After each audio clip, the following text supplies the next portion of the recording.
Hello friends, welcome to today's daily devotion. I'm reading to you from 1 Thessalonians, the first chapter and the third verse. Hear now these words. We remember before our God and Father your work produced by faith, your labor prompted by love, and your endurance inspired by hope in our Lord Jesus Christ. Now, there's a lot that's being packed into this one sentence. Paul says, we remember your work produced by faith, meaning that your work didn't create your faith is creating your work. Your labor prompted by love. What's the difference between labor and work?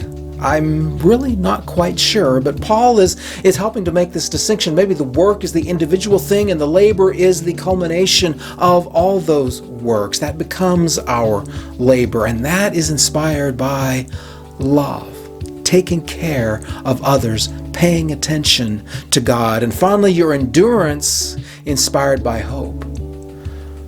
Endurance is one of those things that has to be developed over time. We aren't endurance people naturally. Take, for example, someone who is able to hold their breath for a very long time, someone who is a deep sea diver, a swimmer, someone who is involved in the need to be able to not be breathing for a long time. They have to work up their ability to hold their breath. And those who can do it, they can do it for minutes at a time. Me, I don't have endurance. I can hold my breath for maybe, a count of 10 seconds. I know that because whenever I get hiccups, I try to hold my breath until the hiccups go away, and I don't do it well. But Paul's not talking about hiccups. Paul's not talking about holding your breath. Paul is talking about enduring life itself.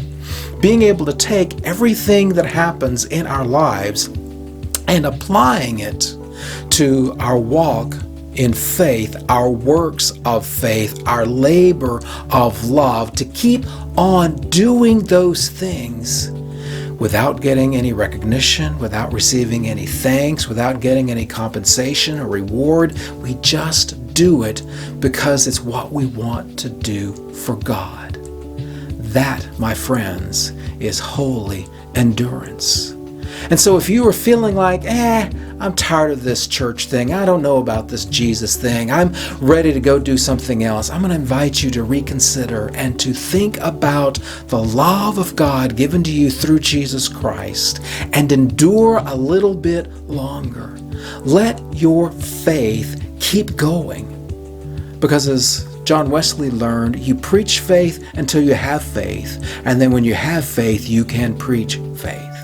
So may you have faith, love, and hope for works, for labor, for endurance. And I'll see you tomorrow for another daily devotion.